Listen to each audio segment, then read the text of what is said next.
It's Daily News 2000 Day, and the Sky Grand Prix is in full swing. It's one of the most exciting things that's ever happened in Greyville. And of course, this is one of the most important build-up days to South Africa's most famous thoroughbred horse race, of course, the Vodacom Durban July.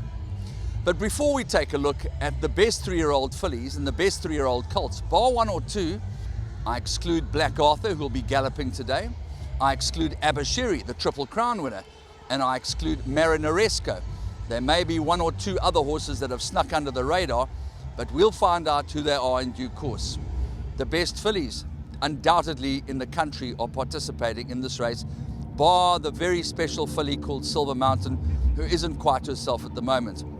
But before we take a look at the WOOLAVINGTON over 2,000 metres and the Daily News over 2,000 metres, let's reflect back on the Betting World 1900. We'll speak to the Chief Executive Officer of Betting World, Mr. V. Moodley, and the Marketing and Public Relations Officer, NICO KRITSIOTIS, to see whether the history that took place last year with Power King and Punta Arenas having fared so well in the Betting World 1900 and then gone on to run first and second in the Vodacom Durban July is going to be repeated. A fantastic performance by Solid Speed from the Dean Cannemeyer stable, getting the better of a horse called Saint-Tropez. Clung doggedly to his task with Anthony Del Pesce aboard. Let's reflect on these three great races to see if we can find you the winner of this year's Vodacom Durban July.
Homeward bound in the Betting World 1900. Sarissa the leader, Dynastic Power the first one to challenge. Master Switch goes in for a run. On the outside, Solid Speed. Down the inside, Greek Legend. And here's Solid Speed, and the Conglomerate runs on powerfully. Down the inside, Master Switch, but Solid Speed's the leader. And running on is Saint-Tropez, the Conglomerate on the outside. Solid Speed's looking for the line. Solid Speed and Saint-Tropez. Solid Speed, Saint-Tropez. Solid Speed won it. Saint-Tropez second, Dynamic and the Conglomerate.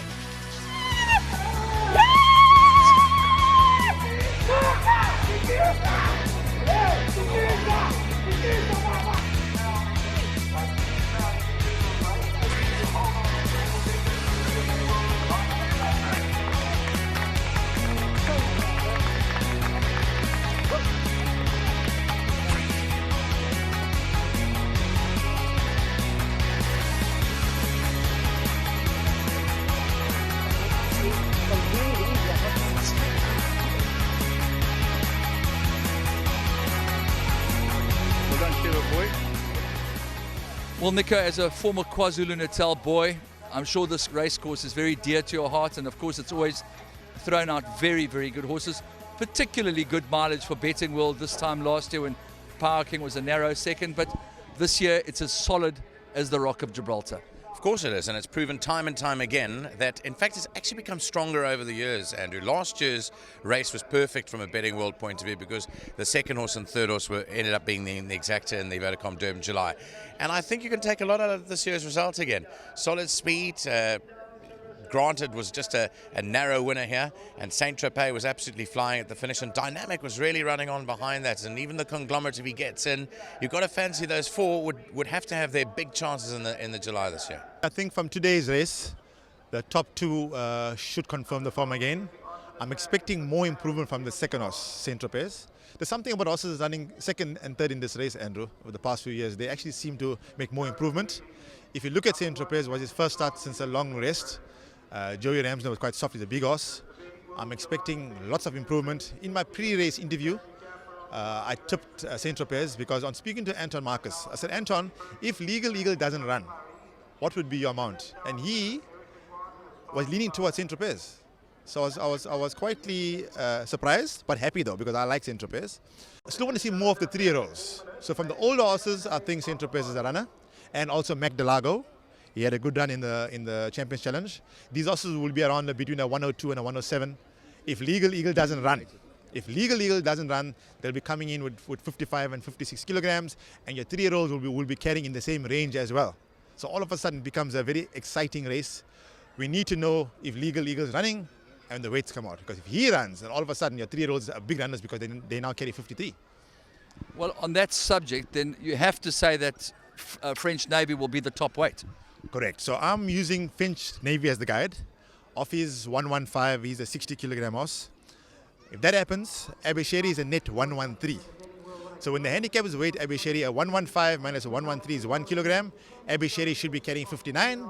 But the conditions of the race state, Maximum 57. when you publish the weights, the horse cannot carry more than 57. So they will drop Abesheri to 57. So all the horses that are between 57 and 53 will stay. Abesheri gets a 2-pound reprieve. So that means he becomes rated to win the July, Abesheri. That's if Legal Eagle doesn't run. And now you look at your older, so now therefore your older horses come into the play, your Magdalagos and your Saint-Tropez's. Andrew, you can expect a quartet pull of 14 million rand. Pick 6 pull on the day of 10 million rand.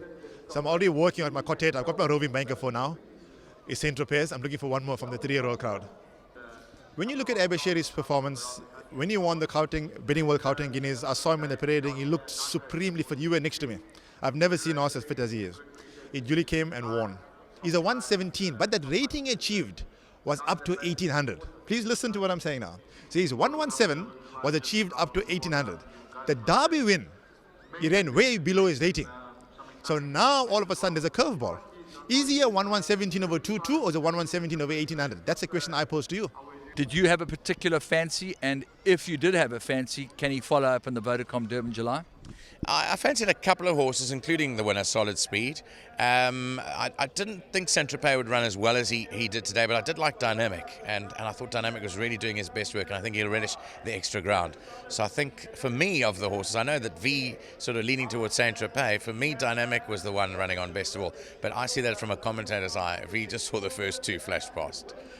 And if you had to say to yourself between the Fillies Guineas, the Colts Guineas, the Drill All Stakes, and the Betting World 1900, who's the best horse to go into the Vodacom Durban July? Hard question. It's a hard call because you're pitting up against the older generation versus the younger generation. You know, I think we've got a good bunch of 3-year-olds, and I think they'll represent themselves well. But what I saw here tonight leans me towards this race as being the pointer, and that's not just a biased view.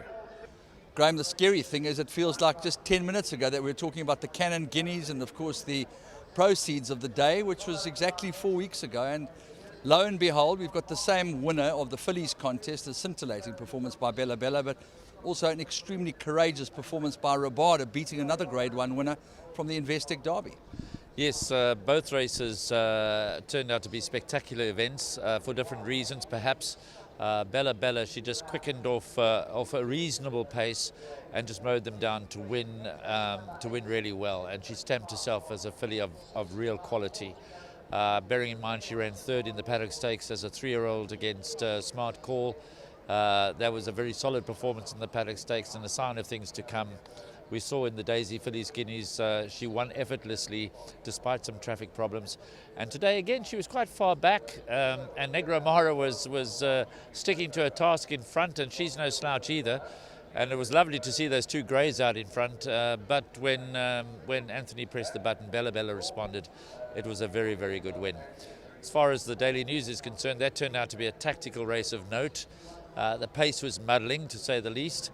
Anthony, I thought, made what almost turned out to be a winning move from near the back of the field around them on the turn to turn for home in second spot. But Rabada was all courage, as you say. getting up to win it in the shadow of the post. But notwithstanding that the pace was muddling, one can't contest that the result wasn't a proper result. As you say, Rabada, Grade 1 winner, winning from the Investec Cape Derby winner in second. Mamba Mime, who's been improving all the while, ran the race of his life to come from near the back to run third. Rocket Ball, who finished fourth, had been beaten only a short head by Abashiri in the South African Derby. And perhaps the unlucky horse of the race, 10 Gun Salute, who was caught out of his ground and had to come around them and come out wide up the straight in a slow run race, was a very credible fifth. But yeah, both races outstanding. Of course, the big question is, having spoken to both NICO, KRITSIOTIS and MOODLEY after the Betting World 1900, do you see the winner of the Vodacom Durban July coming from this day's racing, from that day's racing, or maybe not at all? Well, all three possible. Solid Speed, of course, winning the Betting World 1900 in the same colours that were carried to victory by Power King in last year's Vodacom Durban July, so you can't rule that out. It's a case of the older horses versus the younger horses, but there are enough horses that haven't run in either of the days mentioned that ran in Champions Day at Turfentine that will also have a very strong claim. So it's all up for grabs because obviously Black Arthur didn't run today, and It's My Turn, who's possibly the lesser fancied of the two, ran that close in the Daily News, so that kind of suggests that Black Arthur might have won this race and won this race well. So Justin's in fine form. He won the Fillies Guineas, he won the Colts Guineas, he's won the WOOLAVINGTON, so he's leaving nothing behind. I'm not going to answer that question because it's a tough one. My sources tell me that there is a possibility that Bella Bella may not go for the Vodacom Durban July, but of course that could all change again before the big day's final acceptance come around. She certainly obviously qualifies, it's up to them. So it's going to be an interesting couple of weeks. We've obviously got the Rising Sun Gold Challenge and the Cup Trial to come. So there's a last gasp opportunity for others to raise their hands and stake a claim to be amongst the 18 final acceptors, which will be announced on the 21st of June. The weights come out on the 14th of June. So we've got lots to look forward to. And as I say, I think it's still all up for grabs. I'm not sure that the current Vodacom Durban July betting is a fair reflection of how open it is. Marinaresco, of course, won the first two legs of the Cape 3-year-old Winter Triple Crown. But again, my sources tell me he's already in Durban.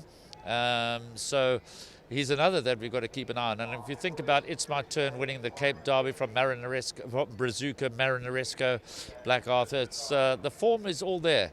And it's shaping up to be a fascinating betting market and a fascinating race. And of course, the three horses that haven't made their appearance in this season of champions just yet are, of course, French Navy, Legal Eagle, Abashiri, three high-class Grade 1 individuals that could just turn the race on its head. Well, absolutely. Those are the ones that are out there we're referring to that performed so admirably on Champions Day. And, of course, the Triple Crown winner you've always got to respect, and he's likely to go straight into the Vodacom Durban July. To be honest, my personal early long-term fancy is French Navy. He, of course, won the Daily News last year. Yes. I think he's been well taken care of for a great assault on the Vodacom Durban July. But it's so open, it's so difficult. That's why I say I don't believe that the current betting market is a fair reflection of just how open it is. Again, the sources tell us that Legal Eagle is not going to run, but he did accept at first acceptance stage. So that sends another signal out there. So none of these decisions are cast in stone. And that's what's so great about the Vodacom Durban July. There's so many questions being asked and so many possibilities and so much intrigue out there as we watch these horses go through their paces leading up to the first Saturday of July, that this is what grips the imagination of the racing public like no other race in the country. Well, I think we've covered well and truly the racing performances today and historically going forward to the Vodacom Durban July. Let's talk a little bit about Greyville today. It was a history-making event that started the day off, and of course some extremely interesting events transpired upstairs as far as the ladies were concerned. Yeah, well, we decided for the first time, well, there were two firsts today, as you know, the Sky Grand Prix this morning, so it's been a long 12-hour day marathon here at Greyville today. They put on a spectacular show. We had 5 world-class international pilots. I don't pretend to know too much about aviation or aerobatics, but what I saw and the manner in which it was presented was absolutely 5-star.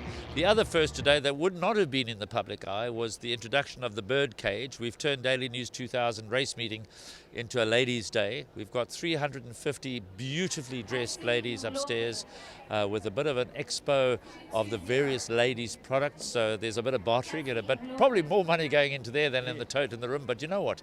They're having an absolute ball, and it's fantastic to have them on course. And this too, we're looking to make an annual event. A day out with the husband, away from the husband. Yeah, the husband goes downstairs, the wife goes upstairs, the kids watch the planes. It's something for everybody.